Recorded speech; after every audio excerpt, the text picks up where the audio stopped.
नमस्कार मंडळी, कसे आहात तुम्ही? तर आता मी आलेली आहे कामावरून आणि आज गणेश जयंती आहे. तर आज ॲक्च्युली गणेश जयंतीसोबत तिळकुंद चतुर्थी असं देखील म्हणतात. तर त्यामुळे आज गणपती बाप्पांना तीळ आणि गुळाचं लाडू नैवेद्य दाखवायचं असतं.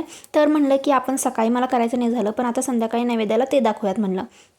त्यामुळे सर्वात प्रथम कामावरून आल्यानंतर देवाला दिवा अगरबत्ती केली, त्यानंतर स्वतःसाठी चहा केला आणि इकडे मला मिक्सरचं भांडं लागणार होतं. ॲक्च्युली मिक्सरच्या भांड्यात मी काढलेली शेंगा चटणी होती, त्यामुळे ती पहिला डब्यात काढून घेतली आणि मिक्सरचं भांडं धुवून घेतलं. इकडे मी लाडू बनवायला घेतलेली होते. तर इकडे मी तीळ घेतले. ॲक्च्युली मी शेंगा आणि तीळ एकत्र भाजत आहे टाईम वाचवण्यासाठी, कारण की हे करून आणखीन मला स्वयंपाक देखील करायचा आहे. तसेच चपात्या मी करून घेतलेल्या आहे आणि मी दाखवले तुम्हाला की कसं चपाती माझी तवाभर झालेली आहे. तर इकडे भाजीसाठी देखील खोबरं वगैरे मी भाजून घेतलेलं आहे आणि ते भाजीमध्ये पण मी खोबरं आणि कांदा एकत्र भाजून घेतलेला आहे काम जल्दी होण्यासाठी. तर तिळाचा वास इतका अप्रतिम येतो ना, खूपच छान वास येत होता. तर जे मी लाडूसाठी हे काढलं होतं त्याचं.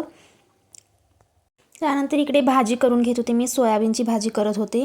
इकडे भाजीला ठेवलं आणि खरं सांगू मला ॲक्च्युली मी या टाईमला घरी एकटी असते, कारण की कामावरून आल्यावर स्वयंपाक वगैरे करत असते. त्यामुळे मला खूप छान वाटतं व्लॉग करत करत या गोष्टी तुमच्यासोबत शेअर करायला. असं नाही वाटत की मी एकटी आहे. तर इकडे भाजीला ठेवून मी इकडे जे 5 मोदकासारखे लाडू बनवून घेतले मी, म्हणजे मोदक पण होईल, लाडूचा लाडू होईल. त्यामुळे मी इकडे तीळ आणि गुळाचे असे मोदकाच्या शेपचे लाडू देवाला दाखवले आणि बाकीचे गोल लाडू करून डब्यात भरून ठेवले. जेवण झालं माझं, इथे उपवास सोडला मी. आणि हा असा होता माझा आजचा दिवस. तुम्हाला कसा वाटला, माझे व्लॉग्स तुम्हाला कसे वाटतात मला कमेंट करून सांगा. चॅनलला सबस्क्राईब केला नसेल तर नक्की करा आणि भेटूयात अशाच एका पुढच्या व्लॉगमध्ये. Thank you so much.